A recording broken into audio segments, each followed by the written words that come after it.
La realidad de aproximadamente 800.000 familias que viven en 4.100 villas miserias, asentamientos, barrios carenciados, de acuerdo a un censo que realizaron las propias organizaciones de base y que el Estado asumió como valedero. Gente que padece todo tipo de carencias. Gente que no solo padece de carencias materiales, que vive en la pobreza, que no tiene la infraestructura básica, sino que además sufre el avasallamiento a sus derechos humanos, la violencia institucional, la violencia de las fuerzas de seguridad. Pero en esos lugares, además, hay mucha gente con mucha energía, con mucha vitalidad, que resiste a su realidad, que la quiere cambiar y que se organiza. Y tuve la posibilidad de presenciar esa energía, esa vitalidad, una enorme capacidad de organización en el foro latinoamericano que el movimiento villero La Poderosa realizó este fin de semana en Porto Alegre, al que fui invitado. Aproximadamente 1.500 villeros, no solo de Argentina, la mayoría de Argentina, que fueron en una larga caravana de más de un día en micros hasta Porto Alegre, sino además gente de villas y asentamientos, de favelas, de colonias, de otros países de América Latina que se reunieron en ese foro para discutir su problemática, para discutir cómo seguir organizándose, para discutir sobre el acceso a la tierra, para discutir sobre medios de comunicación alternativos, populares, para debatir sobre economía popular, cooperativas. A esa mesa estuve invitado yo. Los invito a ver en un videoclip a modo de introducción a una entrevista. Ya está aquí en el piso Nacho Levi, uno de los referentes de La Poderosa. Los invito a ver un videoclip, parte de lo que sucedió a lo largo de ese muy intenso, enriquecedor fin de semana que culminó ayer en Porto Alegre. Presten atención al despliegue, a la cantidad de gente, a la fuerza, a la alegría, a la energía que hubo este fin de semana allí. Está por comenzar el foro de Cumbre de Base en la casa de Gaúcho. ¡Vamos que llegamos! Vamos a acercarnos y tomar asiento. Muy impresionante. Una vitalidad, fuerza, garra, ganas y, como dicen ellos, mucha resistencia.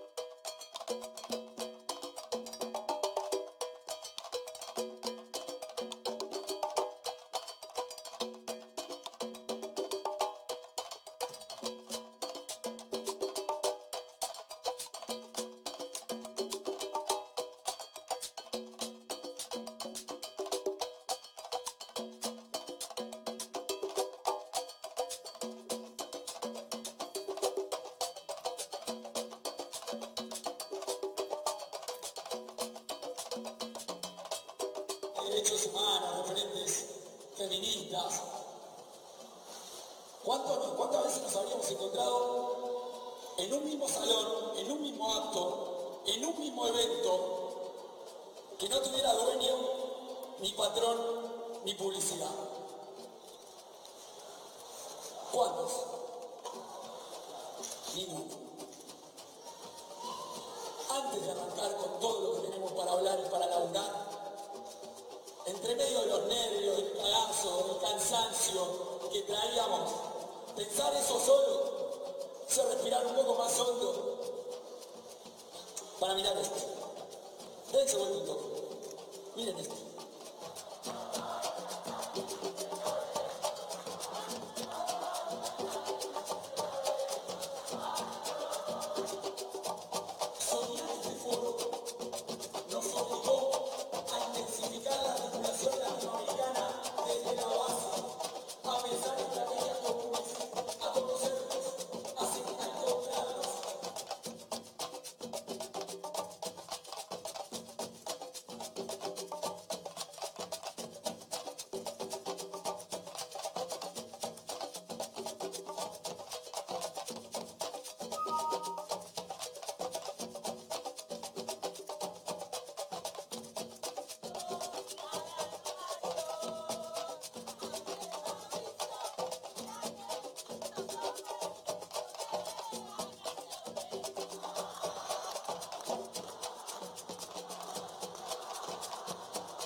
Además de las escenas que veías ahí en el Centro Gaúcho, en Porto Alegre, se veían imágenes de una marcha que recorrió varias cuadras de la ciudad, una marcha en homenaje a Mariel Franco, la activista, la concejala asesinada en marzo pasado.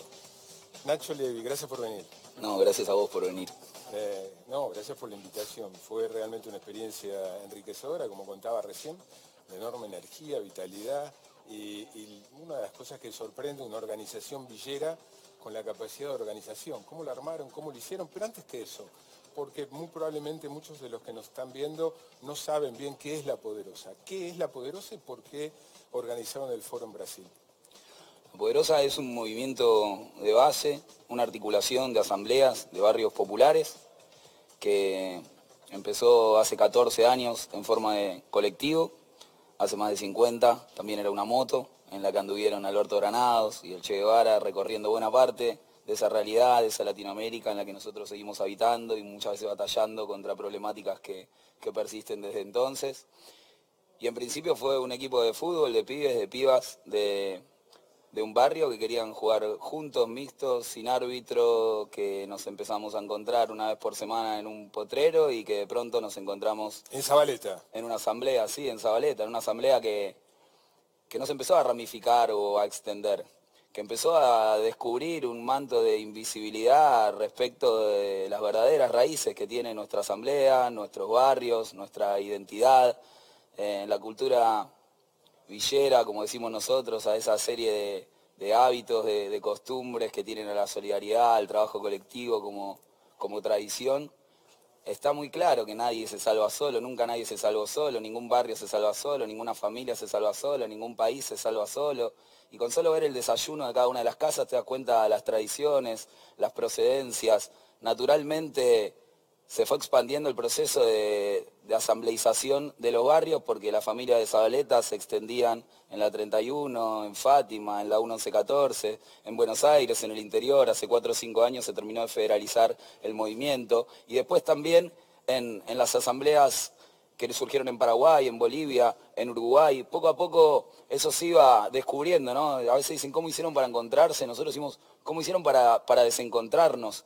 Y un poco el sueño era poder materializar eso, ¿no? Con organización popular, sin marquesinas publicitarias, sin una fundación estadounidense arriba del escenario ni abajo de la mesa, construyendo organización popular y apelando al compromiso de aquellos trabajadores y trabajadoras con los que damos todas las luchas en las calles desde siempre, muchos sindicalizados, muchos con trabajo en blanco y muchos que acompañamos muchas veces en luchas por paritarias desde sectores que históricamente no habían tenido paritaria porque no habían tenido trabajo en blanco. Entonces la contrapartida de esa articulación de la base empezó a suceder. Hubiera sido imposible pensar este foro sin la colaboración del sindicato de los metalúrgicos, de los petroquímicos, de los gráficos, de Brasil y de la unidad de su campo popular, del movimiento de los trabajadores sin techo, del movimiento sin tierra, de la Confederación Única de Trabajadores, la central de los movimientos populares.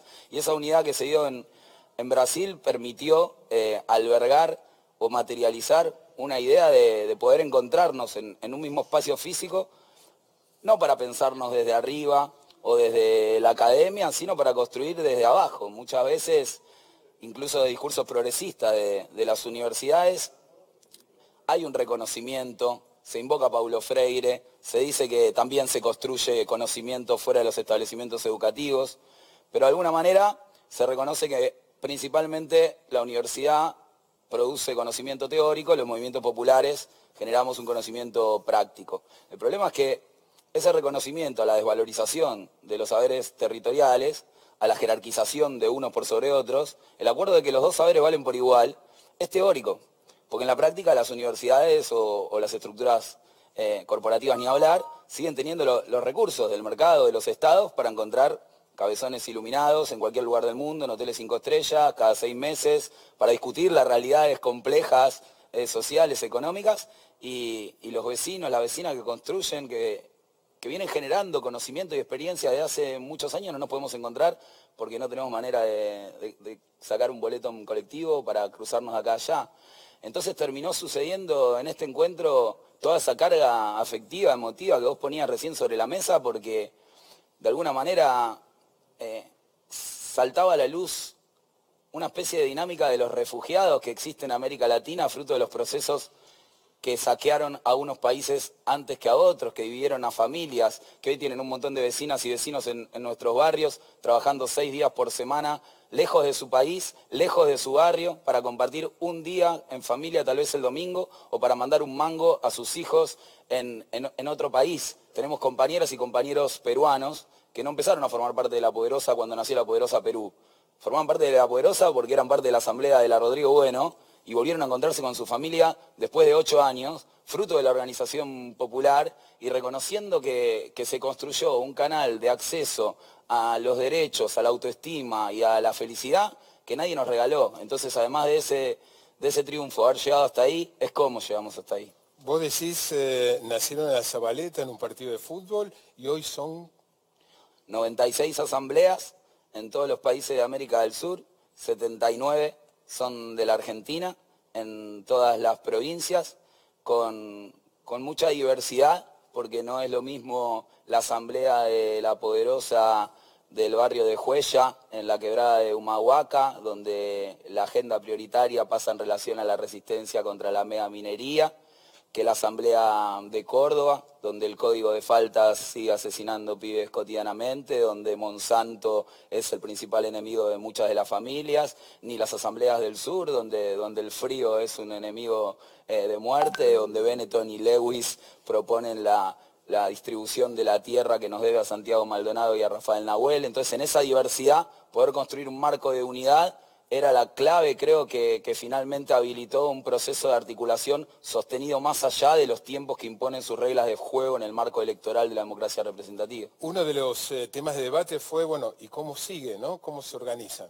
¿A qué conclusión llegaron, si es que llegaron alguna después de 3 días de debatir? Sí, había 3 trazos gruesos planteados de antemano en el conjunto de las asambleas, que tenían que ver primero con consolidar una plataforma latinoamericana de base, popular, que pudiera consolidar ese proceso de acumulación de poder popular a mediano o largo plazo, sin estar circunscrita necesariamente a las condiciones, a las reglas de juego que ponen para competir de manera electoral. Y esto no quiere decir que confronte, ni que desestime, ni que demonice a las estructuras populares que tienen una terminal electoral, que por supuesto nos parece absolutamente necesaria y urgente. Lo que decimos es que en paralelo a esas representaciones partidarias del campo popular, puede haber un proceso de acumulación de lo social que trascienda las reglas que nos imponen. Por ejemplo,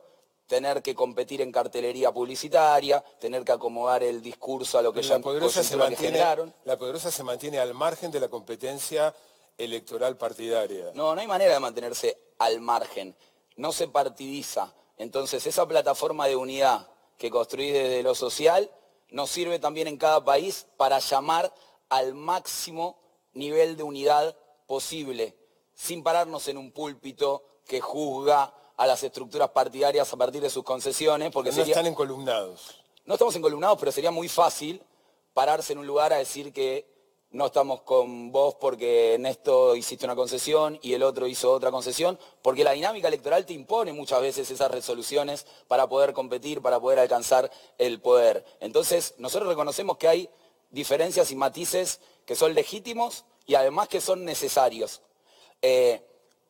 Ahora, si nos preguntás un deseo, y sí, unidad, unidad, unidad, porque nosotros vemos, incluso en este canal muchas veces, debates riquísimos donde interactúan distintas tradiciones del campo popular, de la izquierda, del peronismo, del kirchnerismo, de distintas tradiciones que tienen que ver con representación de intereses de nuestros barrios, de nuestras comunidades, y poco tiempo de ese debate basta para darse cuenta que las diferencias entre sí, legítimas y a veces más o menos profundas, son menores que la que cualquiera de esas expresiones puede tener con un modelo neoliberal, con esta propuesta. Entonces nosotros decimos que si vos estás cortando la torta de cumpleaños de tu hija y mirás de reojo que ahí está un vecino con el que siempre te llevaste mal, la expareja de tu pareja que te cae pésimo, un primo que es como tu mejor amigo, tu ahijado que lo amás con todo el corazón, y en la puerta ruge un león, no te vas a poner a pensar quién se va a quedar el pedazo más grande de torta o cuál. Vas a ir a por el león. Y el problema es que acá el león no está rugiendo, se está comiendo villeros, migrantes africanos, trabajadores de prensa. Entonces, en ese marco, nosotros llamamos a encontrarnos lo más que se pueda, sin interpelar ni jugar a nadie, para combatir a ese león y tal vez que para que cuando terminemos con eso, entre todos nos conozcamos un poco más, nos desconfiemos un poco menos, o por lo menos vivamos en un mundo menos salvaje, que no sería poca cosa. Mientras en ese recinto del Centro Gaullo se desarrollaba ahí en otros lugares los debates con invitados, afuera del lugar había una feria donde distintas cooperativas exhibían lo que producían. Los invito a ver una breve entrevista que hice con una de las cooperativistas, que ella va a contar qué es lo que hacen. De base en la feria de productores. Ella es Laura González. Hola, Laura. Hola. Contanos qué haces. Bueno, esto es una cooperativa de hamacas. Una cooperativa de hamacas. Sí, hamacas paraguayas.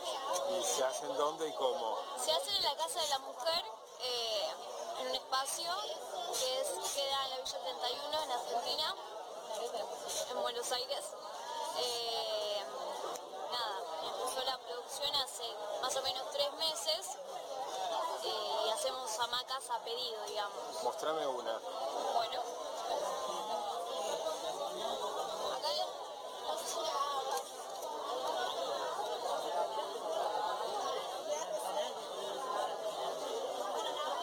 ¿Eso está hecho con qué tela? con tela de parapente. ¿De parapente? Sí. Es tela reciclada de parapente, digamos. ¿Y esas son fotos sacadas dónde y cómo? Bueno, esta es en la azotea de una vecina que trabaja en la cooperativa. ¿Cuál? Esta foto. ¿Esta? Sí. Esta es la hamaca que está colgada ahí. Sí. Y es como la prueba. La estaban probando. ¿Vos tenés una en tu casa? No. ¿No tenés una? Por ahora no, pero la voy a tener. Sí, por supuesto. ¿Vos ayudás? ¿Enseñaste cómo se hace? Sí, las chicas habían comenzado con la idea de hacer una producción de hamacas, pero no tenían un conocimiento previo de usar la máquina, digamos, industrial. Sí, con la máquina doméstica, de coser hablo, ¿no? Ajá. Yo les enseñé más o menos a usar la máquina industrial recta, que es con la que se hacen las hamacas. ¿Y cómo aprendiste vos a usar la máquina? Yo a través de un taller que me había ofrecido una cooperativa de trabajo y después, bueno, me sumé un tiempo en esa cooperativa que daba el taller y ahí aprendí mucho a coser. Gracias, Laura. No, usted.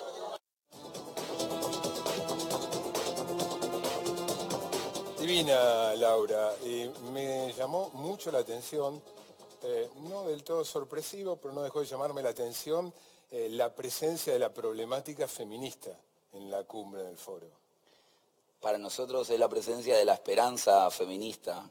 Yo escuchaba a Laura recién, como escucho a las pibas de cada uno de nuestros barrios que tienen 13, 14 años, esa misma que cuando salen en un noticiero con algún periodista que las intenta acorralar con un discurso cavernícola, les pegan un paseo bárbaro. Las escucho hablar muchas veces, pienso cuando yo tenía 13, 14, 15 años, me siento un tarado, ¿no? Me quedo absolutamente convencido de que nos van a salvar a todos. Yo tengo 38 años y mi generación durante una buena parte de tiempo, creo todos los que de alguna manera teníamos cierta sensibilidad social, cierta participación militante, cualquier espacio, soñábamos que un gran frente antiimperialista en algún momento se llevara arrollado al patriarcado y creo que hoy estamos empezando a entender... Bueno, vos mismo, ¿no? Dijiste en una de tus intervenciones que la paternidad te cambió, te hizo más feminista. Sí, creo que la paternidad saca la mejor versión de nosotros y en esto de renunciar a los privilegios que históricamente tenemos los hombres por el machismo, también hay un acceso al privilegio de poder construir ese vínculo mucho más cercano y cariñoso a partir de una distribución de tareas más justa. Creo que no hay discusión respecto de que es más justo. Entonces, si lo que discutimos es la causa y no el lugar que a nosotros nos va a tocar en esa ¿Te cambió la cabeza? ¿A vos te cambió la cabeza? No solo eso, no solo mi hija, mis compañeras de 13, 14 años, de 15, 16 y también de 20, de 30, que a lo largo de todos estos años pudieron dar un debate alrededor de prácticamente toda nuestra cotidianidad. en nuestros barrios y obligarnos a nosotros a repensar un montón de cosas. Por ejemplo, el machismo dentro de nuestros propios movimientos, de las organizaciones sociales. Nosotros a veces podemos entender que la generación anterior a la nuestra por ahí nunca se hubiera planteado estas cuestiones y entonces nos pareciera natural la enorme asimetría de hombres y mujeres que hay en distintas estructuras. Pero en los movimientos sociales, creo que quienes tenemos 30, 40, 20, bueno, ya no podemos hacernos lo boludo, digamos. Está clarísimo que hay algo ahí. Yo cuando tenía 18 años escuchaba hablar a compañeras de mi generación que presidían un centro de estudiantes o que habían arrancado una organización en algún barrio, mucho antes de que a mí se me ocurriera militar, y me quedaba hipnotizado. Me parecía que nunca iba a tener ese acceso ese nivel de compromiso, de formación, de talento. Y sin embargo, esas compañeras, esas dirigentes, en muchos casos, vieron evaporarse su proceso de liderazgo, en parte por una cultura que hace lo imposible por dificultar la subordinación de un hombre al liderazgo de una mujer. Y también las condiciones materiales de las tareas que se adjudicaban casi naturalmente. Entonces creo que la reversión de todo eso no puede ponernos a nosotros a discutir otra cosa que, no, si no es un problema genético, esas compañeras están ahí y esas barreras donde se las ha bauturado, tenemos que ser capaces como sociedad de romperlas para recuperarlas, no en el frente de género de las organizaciones, donde obviamente las dirigentes van a ser compañeras, sino en la mesa chica de la política de las organizaciones también, para ver si podemos entender cómo en otras áreas de las luchas que venimos dando hace décadas se puede alcanzar el nivel de contundencia, de avasallamiento, de legitimidad inapelable que tiene esta revolución feminista. Hablabas recién del tratamiento de los medios, de los villeros en general. ¿Tuviste oportunidad de ver El Marginal? La verdad es que no lo vi directamente, pero leí una crítica de un poeta, escritor, realizador que respeto y respetamos muchísimo, que se llama César González, Camilo Blajaki, seguramente lo conocerán, donde él daba cuenta nuevamente, ¿no?, de un nivel de estigmatización, de un recorte que se hace. Se comentó, porque vos no la viste. Sí, porque es un tema al que no accedemos por primera vez con El Marginal. Es Ciudad de Dios, es El Elefante Blanco. Nosotros El Elefante Blanco la vimos 2 veces, la segunda para contar los tiros nada más. 1,24 tiros por minuto. Publicamos en una editorial de La Garganta que si entraban a un barrio y escuchaban 1,24 tiros por minuto, nosotros le devolvíamos la plata de la entrada en la que habían ido a ver El Elefante Blanco. Ya que está, ¿no? Muchos conocen a La Poderosa a través de su medio de comunicación que es La Garganta Poderosa. Ahí veían en uno de los videoclips el escenario empapelado con las distintas tapas de La Garganta, caracterizadas todas por alguien conocido en este gesto que ustedes están viendo. Esta es Mariel, ¿no? Esa es Mariel Franco y es también todas nosotras y todos nosotros. Lo que vieron ustedes del videoclip fue filmación que hice yo con el celular, que como comprenderán tiene todas las imperfecciones de alguien que no es profesional. Pero ellos en la organización tenían a sus propios camarógrafos. Los invito a ver ahora algo mejor hecho, un videoclip de lo que ocurrió, creo recordar, el sábado, ahí en el Centro Gaullo, en la cumbre de base del Foro de La Poderosa. Ahí lo estamos buscando. Van a ver la diferencia, ¿no?, entre un aficionado con su celular y un profesional con buenas cámaras. Vamos a acercarnos y tomar asiento. Muy impresionante. Una vitalidad fuerte. Ese es el... Garra. Ganas y, como dicen ellos, mucha resistencia.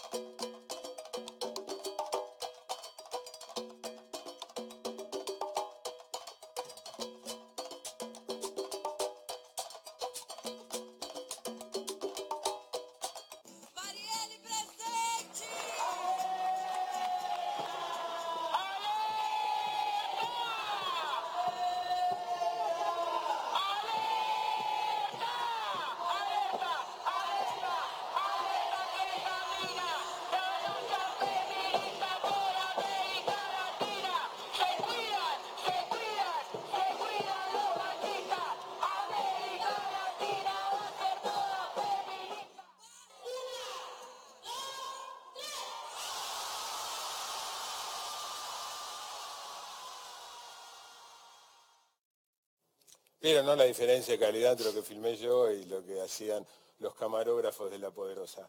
¿El tercer foro?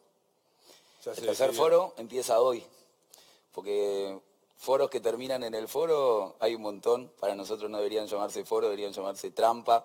Para nosotros el foro es un punto de partida y ahora en cada uno de nuestros barrios, en cada una de nuestras asambleas, empieza a materializarse ese plan de lucha que pensamos de conjunto, no solo las 96 asambleas de La Poderosa, sino maestras, maestros villeros que están luchando para escolarizar nuestros barrios mientras otros intentan militarizarlos, comunidades milenarias anteriores a la primera Poderosa incluso que nos siguen enseñando a pelear nuestro derecho a la tierra, no como una propiedad privada, sino como esa tierra que nos prestan los hijos de nuestros hijos, dicen ellas.